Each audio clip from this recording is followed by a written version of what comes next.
Welcome to Deep education. स्वागत है आपके मेरे यूट्यूब चैनल दीप एजुकेशन में। आज तारीख है 28 फरवरी और आज के महत्वपूर्ण क्वेश्चनों को हम डिस्कस करेंगे एमसीक्यू की फॉर्म में। पर उससे पहले यदि आप चैनल पर नए हैं तो चैनल को सब्सक्राइब करें, बेल आइकन पर क्लिक करें ताकि आने वाले हर वीडियो के नोटिफिकेशन आपको टाइम पर मिल सकें। और वीडियो यदि पसंद आए तो लाइक बटन पर क्लिक करें। पीडीएफ का लिंक डिस्क्रिप्शन बॉक्स में अवेलेबल रहेगा, तो वहाँ से आप पीडीएफ को डाउनलोड कर सकते हैं। तो चलते हैं आज के सेशन की तरफ। पहला प्रश्न है, टेलीकॉम कंपनी भारती एयरटेल ने हाल ही में वोडाफोन समूह से इंडस टावर्स में अतिरिक्त कितने प्रतिशत हिस्सेदारी हासिल करने के लिए घोषणा की है?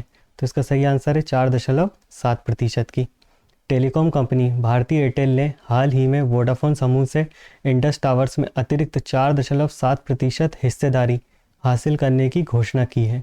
दोनों कंपनियों ने इस शर्त पर एक समझौते पर हस्ताक्षर किए हैं कि वोडाफोन आय का उपयोग वोडाफोन आइडिया में निवेश करने के लिए ही करेगी। नेक्स्ट क्वेश्चन है, भारतीय भारोत्तोलक मीराबाई चानू ने हाल ही में सिंगापुर वेटलिफ्टिंग इंटरनेशनल में कितने किलोग्राम भार वर्ग में गोल्ड मेडल जीता है? तो उन्होंने गोल्ड मेडल जीता है 55 किलोग्राम भार वर्ग में। 2020 की टोक्यो ओलंपिक की सिल्वर मेडल विजेता मीराबाई चानू ने सिंगापुर वेटलिफ्टिंग इंटरनेशनल में 55 किलोग्राम भार के वर्ग में गोल्डन मेडल जीता है। इसके साथ ही उन्होंने 2022 राष्ट्रमंडल खेलों के लिए भी क्वालिफाई कर लिया है। नेक्स्ट क्वेश्चन है, निम्न में से किस वर्ष के आईएएस अधिकारी अभिषेक सिंह को नए राष्ट्रीय ई गवर्नेंस के डिवीज़न के प्रमुख के रूप में नियुक्त किया गया है? तो इसका राइट आंसर है 1995। ये नागालैंड केडर के 1995 के आईएएस अधिकारी और डिजिटल इंडिया कॉरपोरेशन के सीईओ अभिषेक सिंह को हाल ही में नए राष्ट्रीय ई गवर्नेंस डिवीज़न के प्रमुख के रूप में नियुक्त किया गया है। तो इनका नाम याद रखिएगा, ये आईएएस रह चुके हैं अभिषेक सिंह। नेक्स्ट क्वेश्चन है, यूनियन बैंक ऑफ इंडिया ने हाल ही में किसके सहयोग से union MSME RuPay card launch किया है? तो इसका सही आंसर है एनपीसीआई। यूनियन बैंक ने अभी हाल ही में international payments corporation of India के सहयोग से union MSME RuPay credit card launch किया है। फिफ्थ क्वेश्चन है, थल सेना अध्यक्ष जनरल एम नरवणे ने किस पैराशूट रेजिमेंट ट्रेनिंग सेंटर में 4 पैराशूट बटालियन को प्रेसिडेंशियल कलर्स प्रदान किए हैं? तो इसका राइट आंसर है बेंगलुरु। थल सेना अध्यक्ष जनरल एम नरवणे ने हाल ही में बेंगलुरु में पैराशूट ट्रेनिंग सेंटर में 4 पैराशूट बटालियन को प्रेसिडेंशियल कलर प्रदान किए हैं। इन 4 बटालियन में 11 पैरा, 21 पैरा, 23 पैरा और 29 पैरा बटालियन भी शामिल हैं। यह पैराशूट रेजिमेंट भारतीय सेना का एक विशिष्ट बल साबित है। नेक्स्ट क्वेश्चन है, भारत और जापान के बीच किए जाने वाले धर्म गार्जियन अभ्यास की शुरुआत सबसे पहले किस वर्ष में हुई थी? तो इसका राइट आंसर है 2018। 2018 में भारत और जापान ने धर्म गार्जियन की एक्सरसाइज शुरू करी थी। भारत और जापान के बीच धर्म गार्जियन अभ्यास का आयोजन किया जाएगा, जिसकी शुरुआत सबसे पहले 2018 में की गई थी। इस धर्म गार्जियन अभ्यास में अर्धशहरी और शहरी वातावरण और जंगलों में प्लाटून स्तरीय संयुक्त संचालन प्रशिक्षण शामिल है। यह अभ्यास 27 फरवरी से 10 मार्च 2022 तक चलेगा और ये हो रहा है बेलागावी कर्नाटक में। नेक्स्ट क्वेश्चन है, निम्न में से किस आईआईटी रिसर्च पार्क ने एनआईओटी के सहयोग से भारत में पहली बार ओशियन 2022 सम्मेलन का आयोजन किया है? तो इसका राइट आंसर है IIT Madras. Indian institute of technology Madras research park ने हाल ही में इंस्टीट्यूट ऑफ ओशन टेक्नोलॉजी के सहयोग से भारत में पहली बार ओशंस 2022 सम्मेलन का आयोजन किया है। इस वर्ष के लिए सम्मेलन की थीम है इंस्पायर इनोवेट सस्टेन। ये इसकी इस बार की थीम है। नेक्स्ट क्वेश्चन है, निम्न में से किस राज्य के पूर्व मुख्यमंत्री और कांग्रेस के प्रमुख आदिवासी नेता हेमानंद बिस्वाल का हाल ही में निधन हो गया है? ये किस राज्य से बिलोंग करते हैं? तो इसका राइट आंसर है उड़ीसा। उड़ीसा के प्रमुख मुख्यमंत्री और कांग्रेस के मुख्य नेता हेमानंद बिस्वाल का हाल ही में 82 वर्ष की आयु में निधन हो गया है। वे पिछले कई दिनों से उम्र संबंधी समस्याओं से जूझ रहे थे। यह उड़ीसा में आदिवासियों का एक बहुत बड़े नेता माने जा रहे हैं और वे उड़ीसा के पहले आदिवासी मुख्यमंत्री भी थे जो बने थे। नेक्स्ट क्वेश्चन है, ब्रिक वर्स रेटिंग ने वित्त वर्ष 2022 में भारत की जीडीपी को घटाकर कितने प्रतिशत कर दिया है? तो इन्होंने कर दिया है 8.3%। इससे पहले जनवरी 2022 में रेटिंग एजेंसी ने इसका अनुमान 8.5 से 9% रहने का अनुमान लगाया था। ब्रिकवर रेटिंग ने 7 से भी पंजीकृत क्रेडिट रेटिंग एजेंसियां CRA में से एक है ये, जिसने अब अपनी संशोधन रेट करके 8.3% कर दिया है। नेक्स्ट है, अंतर्राष्ट्रीय IP सूचकांक 2022 में भारत की रैंक क्या है? तो इसका राइट आंसर है 43। भारत 43वें नंबर है। भारत ने अपने समग्र IP स्कोर में 48.4% से 38.6% तक सुधार किया है। सॉरी, ये 38.4 है। और देश में अंतर्राष्ट्रीय बौद्धिक संपदा सूचकांक 2022 पर 55 देशों में से 43 रैंक हासिल की है।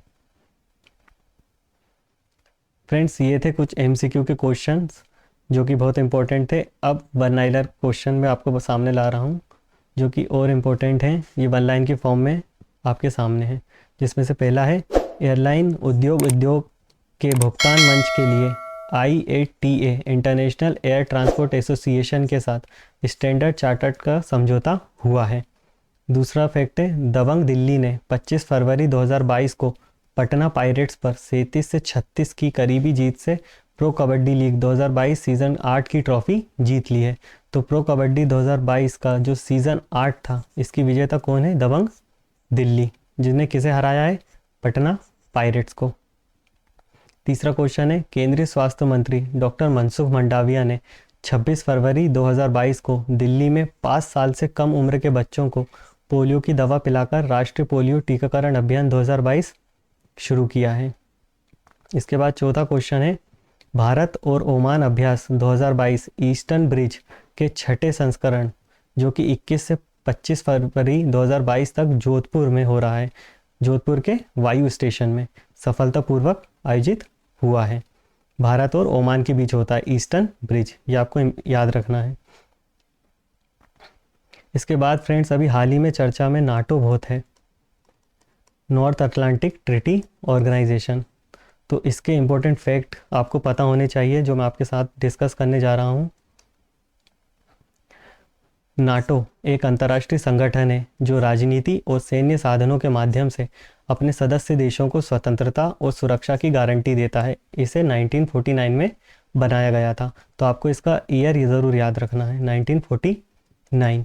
इसकी फुल फॉर्म होती है नॉर्थ अटलांटिक ट्रीटी ऑर्गेनाइजेशन। ये 30 देशों का ग्रुप है। यदि एक भी देश पर कोई हमला करता है तो ये 30 देशों के बराबर माना जाता है। ये ऑर्गेनाइजेशन 1949 में वर्क में आया था। द्वितीय विश्व युद्ध के बाद नाटो का गठन हुआ था। इसके कुछ फैक्ट्स हैं कि जैसे कि 1949 में इसका गठन हुआ, अमेरिका इसमें सबसे ज़्यादा अधिक फंडिंग करता है और वर्तमान में जैसा मैंने कि बताया इसमें कितने 3 सदस्य हैं। क्या है NATO? North Atlantic Treaty Organization यानी कि नाटो एक अंतर्राष्ट्रीय संगठन है जो 1949 में 28 यूरोपीय देश और 2 उत्तरी अमेरिकी देशों के बीच बनाया गया है। नाटो का उद्देश्य राजनीतिक सैन्य साधनों के माध्यम से अपने सदस्य देशों को स्वतंत्रता सुरक्षा की गारंटी देता है और रक्षा सुरक्षा संबंधी मुद्दों पर सहयोग के माध्यम से देशों के बीच संघर्ष को रोकना है। इसे दूसरे विश्व युद्ध के बाद बनाया गया था। नाटो का हेडक्वार्टर, जो कि मोस्ट इम्पोर्टेंट क्वेश्चन हर एग्जाम में कभी ना कभी पूछा ही हुआ होगा, कि ब्रुसेल्स बेल्जियम में है।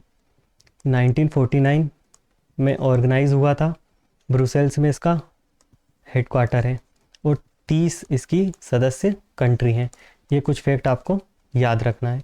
अब 30 देश जो पूरे हैं उनको एक नज़र में देख लेते हैं। जैसे कि अल्बानिया हुआ, बेल्जियम, बुल्गारिया, कनाडा, क्रोएशिया, चेक Republic, Denmark, Estonia, France, Germany, यूनान, Hungary, Iceland, Italy, Latvia, Lithuania, Luxembourg, Montenegro, Netherland, उत्तरी Macedonia, Norway, Poland, Portuguese, Romania, Slovakia, Slovenia, Spain, Turkey, United Kingdom यानी कि UK एंड USA, संयुक्त राज्य America. ये 30 country हैं जो कि नाटो की सदस्य हैं। 1949 में नाटो के मूल सदस्य Belgium, Canada, Denmark, France, Iceland, Italy, Luxembourg, Netherlands, Norway, Portuguese, United Kingdom और यूएसए थे। लेकिन अब सदस्य देशों की संख्या 3 हो गई हैं। जब ऑर्गेनाइजेशन हुआ था तब ये देश थे, बाद में इनको ऐड किया गया है, जो कि अब कुल 30 हैं। तो ये नाटो के कुछ इंपॉर्टेंट फैक्ट थे फ्रेंड्स, जो कि आपको पता होने चाहिए, क्योंकि आने वाले एग्जाम्स में इससे रिलेटेड क्वेश्चन बन सकते हैं। तो आप रिमाइंड रखिएगा, रिवीजन ज़रूरी है। तो आज की वीडियो यहीं पे ख़त्म करते हैं। यदि आपको वीडियो पसंद आई है तो वीडियो को लाइक करें, चैनल को सब्सक्राइब करें और ज़्यादा से ज़्यादा ग्रुप्स और अपने फ्रेंड के साथ शेयर करें। Thanks for watching. Thank you.